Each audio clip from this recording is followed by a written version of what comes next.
बिस्मिल्लाहिर्रहमानिर्रहीम। Welcome to my YouTube channel. और इंशाल्लाह इस टॉपिक में आज हमारा जो टॉपिक है वो सेल साइकिल का लेक्चर 3 है। और इस टॉपिक में आज हम different stages of mitosis discuss करेंगे और ये आपको बताएंगे कि माइटोसिस क्या होता है, माइटोसिस हमारी बॉडी में क्यों ज़रूरी होता है और माइटोसिस से क्या क्या चीज़ें हो रही होती हैं, यानी कि सिग्निफिकेंस ऑफ माइटोसिस बताएंगे। दूसरा टॉपिक हम जो डिस्कस करेंगे वो अपोप्टोसिस है। अपोप्टोसिस क्या होता है और किस तरह हमारी बॉडी में हो रहा होता है, और निक्रोसिस क्या चीज़ होता है। तो इंशाल्लाह हम जो है लेक्चर को जो है कंटिन्यू करते हैं। माइटोसिस क्या होता है, हम पिछले लेक्चर में जो है डिस्कस कर चुके हैं कि माइटोसिस और मियोसिस होता है और इंटरफेज होता है। सेल साइकिल जो होती है दो मेन फेजेस में डिवाइड होती है। पहला फेज होता है इंटरफेज, जो कि हम लेक्चर नंबर 2 में ब्रीफली डिस्कस कर चुके हैं। इस लेक्चर में हम सेल साइकिल का दूसरा फेज डिस्कस करेंगे जिसे एम फेज बोलते हैं, जिसके अंदर माइटोसिस और मियोसिस होता है। माइटोसिस और मियोसिस में जो डिफरेंस है मेजर, माइटोसिस और मियोसिस में जो डिफरेंस है वो ये है कि माइटोसिस जो है वो ऑल ओवर द बॉडी में होता है और हर वक्त हो रहा होता है, लेकिन मियोसिस जो है वो इंशाल्लाह हम आगे वाले लेक्चर में डिस्कस करेंगे। मियोसिस जो है वो ड्यूरिंग द रिप्रोडक्शन, यानी कि जब कोई भी एनिमल रिप्रोडक्शन के फेज में होता है तो उस वक्त वो मियोसिस कर रहा होता है, यानी कि जर्म सेल के अंदर मियोसिस का प्रोसेस होता है। माइटोसिस का process whole over the body continuous हो रहा होता है, लेकिन मियोसिस सिर्फ और सिर्फ जर्म सेल में होता है। तो इंशाल्लाह जब हम मियोसिस को डिस्कस करेंगे तो वहाँ पे उसको मज़ीद उसकी डिटेल डिस्कस कर लेंगे। अभी यहाँ पे हम डिस्कस कर रहे हैं माइटोसिस। माइटोसिस क्या होता है? Mitosis is a simple cell division है जिसमें पेरेंट सेल जो है वो 2 डॉटर सेल में डिवाइड होते हैं, और इनके अंदर जो नंबर ऑफ डॉटर सेल में जो डिवाइड होगा वो उसके अंदर number of chromosome similar to same counting to parent cell होंगे। माइटोसिस फर्दर 2 स्टेजेस में डिवाइड किया जाता है। एक कैरियोकाइनेसिस बोला जाता है और दूसरा साइटोकाइनेसिस बोला जाता है। कैरियोकाइनेसिस जो होता है उसमें न्यूक्लियर डिवीजन होती है, यानी कि न्यूक्लियर मटेरियल की डिवीजन होगी, और साइटोकाइनेसिस में आफ्टर न्यूक्लियर डिवीजन साइटोप्लाज्म की डिवीजन होगी। तो उस चीज़ को क्या बोला जाएगा? साइटोप्लाज्मिक डिवीजन को हम क्या बोलेंगे? Cytokinesis, sorry. अब इस कैरियोकाइनेसिस का पहला स्टेप जो होता है वो प्रोफेज होता है। मैं आपको बताता चलूँ कि इस डायग्राम में जो आपको इस फर्स्ट पेज पे नज़र आ रही है, इसमें डिफरेंट स्टेजेस ऑफ माइटोसिस दिखाए हुए हैं। तो ये जो न्यूक्लियर इसका डिवीजन हो रहा है, ये यहाँ से लेकर इस स्टेज तक ये सारा का सारा प्रोसेस जो है वो कैरियोकाइनेसिस कहला रहा है। और इसके बाद जो ये डिवीजन हुआ ये साइटोकाइनेसिस कहला रहा है। कैरियोकाइनेसिस और साइटोकाइनेसिस। तो कैरियोकाइनेसिस फर्दर इसके अंदर 4 स्टेप होते हैं: prophase, metaphase, anaphase and telophase. Prophase के अंदर क्या होता है, जैसे कि हमने क्रोमेटिन के लेक्चर में पढ़ा था, during prophase chromatin material condense हो जाता है, यानी कि जो क्रोमोसोम का मटेरियल है वो अपेयर होगा। अपेयर होने के बाद कंडेंस होना शुरू हो जाएगा और एक्स लाइक शेप आपको नज़र आ रही होगी, ये like this x like shape इख्तियार कर लेगा और बिकम विजिबल, मतलब विजिबल होने लगेगा, थिक करके क्वाइल्ड शेप इख्तियार कर लेगा, और इसको हम क्या बोलेंगे? क्रोमोसोम को बोलेंगे। इस स्टेज के अंदर ये 2 क्रोमोटाइड्स के अंदर डिवाइड हो जाएगा, यानी कि इसके 2 क्रोमोटाइड्स नज़र आने लगेंगे, जिस तरह ये 1 2, इसी तरह ये 1 और 2 के अंदर ये डिवाइड हो जाएगा, और बीच में इसका सेंट्रोमेयर बन जाएगा, यानी कि ये बिल्कुल जो पार्ट है ये इसका क्या बन जाएगा? सेंट्रोमेयर बन जाएगा। और न्यूक्लियर मेम्ब्रेन इस स्टेज पे आहिस्ता आहिस्ता जो है डिसअपेयर होना शुरू हो जाएगी, और हर स्पिंडल फाइबर जो है, हर क्रोमोसोम जो है वो डिवाइड होना शुरू हो जाएगा।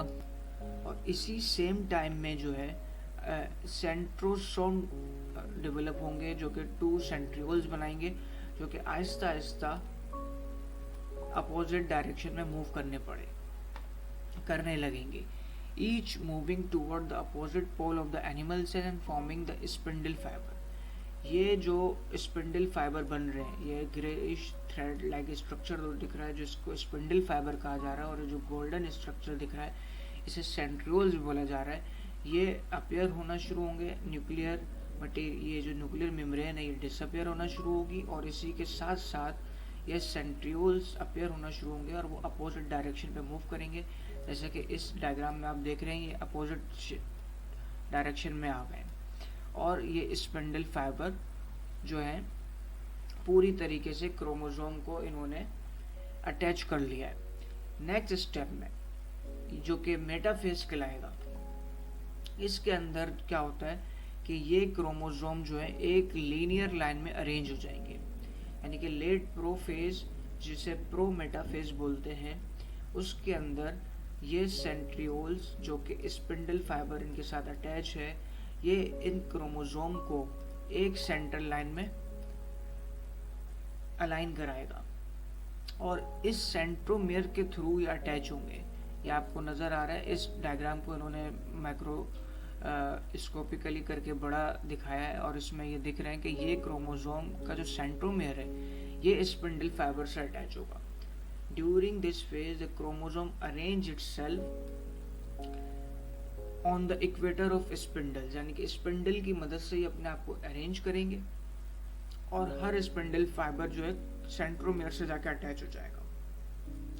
इसके बाद एनाफेज आएगा। एनाफेज के अंदर स्पिंडल फाइबर जो होंगे, ये स्पिंडल फाइबर जो होंगे कॉन्ट्रैक्ट होना शुरू होंगे सेंट्रोमियर की तरफ।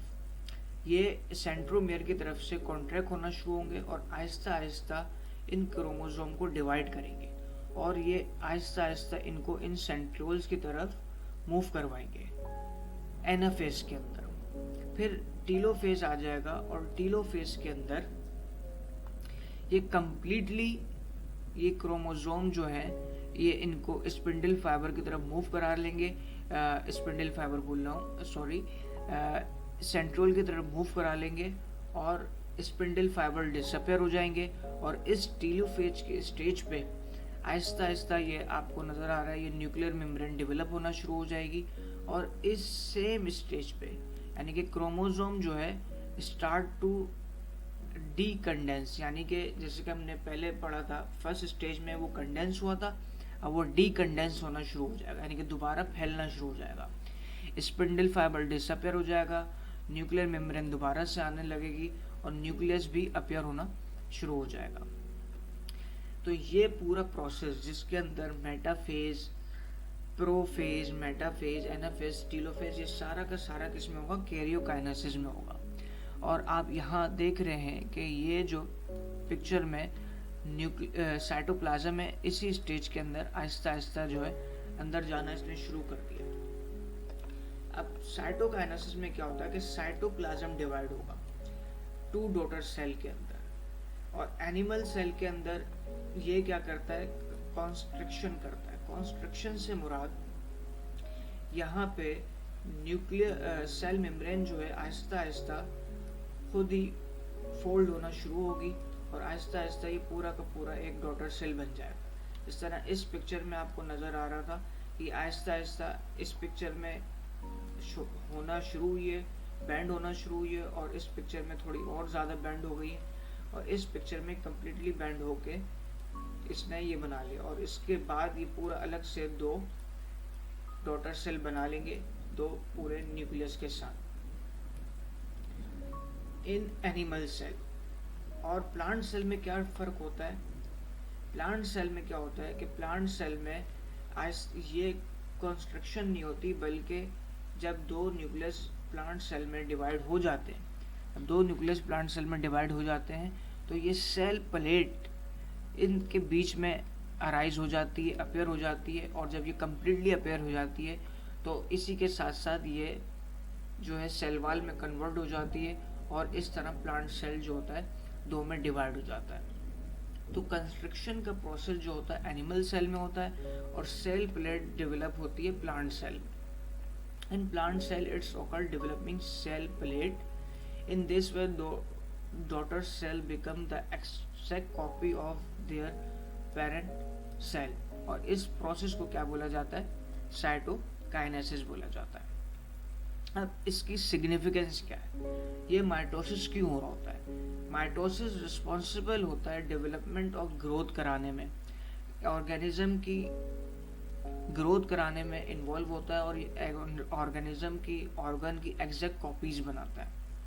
फिर ये बहुत सारे एसेक्सुअल रिप्रोडक्शन और वेजिटेटिव प्रोपेगेशन में यूज हो रहा होता है, वहाँ पे इसकी एप्लीकेशन होती है। एसेक्सुअल रिप्रोडक्शन से जो ऑर्गेनिज्म ग्रो करते हैं, वेजिटेटिव प्रोपेगेशन से जो ऑर्गेनिज्म ग्रो करते हैं, उनके अंदर माइटोसिस हो रहा होता है। फिर जितने भी हमारे सोमेटिक सेल हैं जैसे कि ब्लड सेल, मसल सेल, वो सब के सब माइटोसिस के थ्रू ही डेवलप हो रहे होते हैं। जितनी भी हमारी बॉडी के अंदर हीलिंग होती है, हीलिंग ऑफ वाउंड होता है, रिपेयर का मैकेनिज्म होता है, वेयर एंड टेयर, जितनी भी हमारी बॉडी में हीलिंग हो रही होती है वो सब के सब माइटोसिस डिवीजन को फॉलो करके हो रही होती है। इसी के साथ यहाँ पे एक और टॉपिक हम डिस्कस करेंगे, अपोप्टोसिस और नेक्रोसिस। और यहाँ पे लिखा हुआ है कि is cell death is beneficial. Cell death क्या होती है? सेल डेथ क्या होती है कि बॉडी के अंदर एक मैकेनिज्म होता है कि बॉडी प्री प्रोग्राम सेल की डेथ कराती है, यानी कि बॉडी ही कुछ सेल को मारने का, उनको डेथ करने का तहैया कर लेती है और प्री प्रोग्राम डेथ करवाती है। तो इसे हम अपोप्टोसिस बोलते हैं और ये हमारी बॉडी के लिए बेनिफिशियल होती है। क्यों बेनिफिशियल होती है? जैसे ड्यूरिंग डेवलपमेंट ऑफ एम्ब्रियो हमारी बॉडी के अंदर एक टेल बोन होती है जो कि हमारी हिप के साइड पे होती है, बिल्कुल लास्ट में हिप बोन होती है, यूं करके हमारी बिल्कुल लास्ट में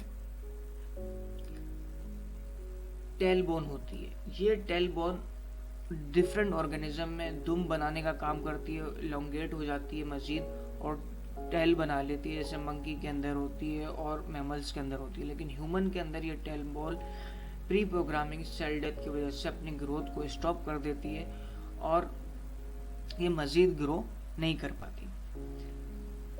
तो ये होती है प्री प्रोग्राम सेल डेथ, जिससे हमारी बॉडी को फायदा होता है। अब प्री प्रोग्राम सेल डेथ को हम क्या बोल रहे होते हैं? अपोप्टोसिस बोल रहे होते हैं। इसको हम अपोप्टोसिस भी बोल रहे होते हैं, सेल्फ डिस्ट्रक्शन भी बोल रहे होते हैं, ऑटोफेजी भी बोल रहे होते हैं। ये वो प्रोसेस होता है जिसमें अपनी बॉडी खुद ही अपने सेल्स को डेथ करवा रही होती है for the specific reason, for the beneficial of body. इसके अगेंस्ट में एक टर्म यूज होती है जिसे हम बोलते हैं निक्रोसिस। निक्रोसिस वो सेल इंजरी है जो ड्यू टू एक्सटर्नल फैक्टर हो, मतलब सेल की इंजरी हो रही है due to external factor, like infection हो गया टॉक्सिन की वजह से, ट्यूमर, एक्सीडेंटल सेल डेथ, इनकी वजह से कोई भी एक्सटर्नल फैक्टर आके हमारी बॉडी के ऊपर नुकसान पहुंचा रहे हैं और उसके नतीजे में जो सेल मर रहे हैं, तो वो चीज़ क्या कहलाती है? निक्रोसिस कहलाता है। ये एक छोटी सी डायग्राम है growth and rest. आपको बात समझ में This आएगी। period is called interphase. In interphase, the genetic material of a cell increases. Prophase.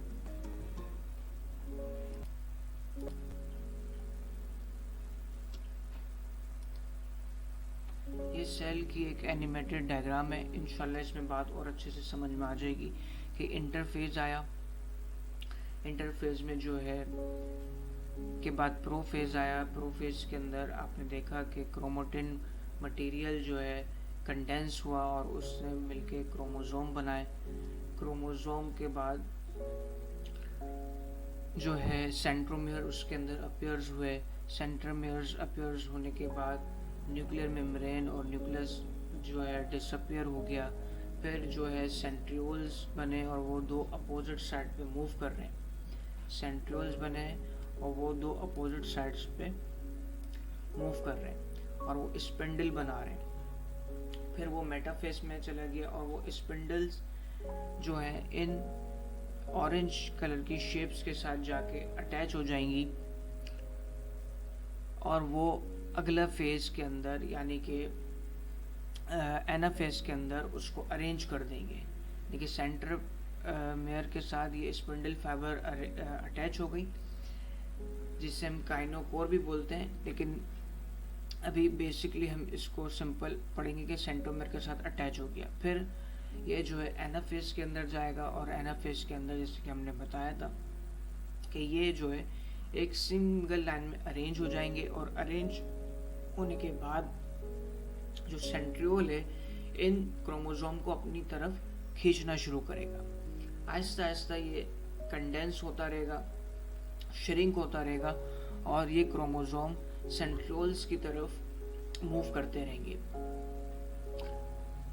और अगले स्टेप के अंदर जो है ये स्पिंडल फाइबर जो कि टीलोफेज होगा उसके अंदर ये स्पिंडल फाइबर जो है डिसअपियर हो जाएंगे। डॉटर क्रोमोसोम बन चुके हैं और ये डिसअपियर होने के बाद फिर न्यूक्लियस मेम्ब्रेन डेवलप हो जाएगी, न्यूक्लियस डेवलप होगा और आहिस्ता आहिस्ता जो साइटोप्लाज्म है जिसे हम साइटोकाइनेसिस बोलते हैं, साइटोप्लाज्म डिवाइड होना शुरू होगा और साइटोप्लाज्म डिवाइड हो जाएगा।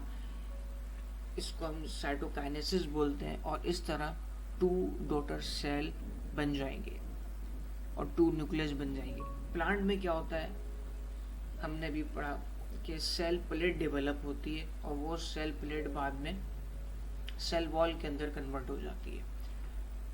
तो ये एक छोटी सी वीडियो एनिमेशन भी है, इससे आपको ये सारा लेक्चर समराइज होके अच्छे से समझ में आ जाएगा।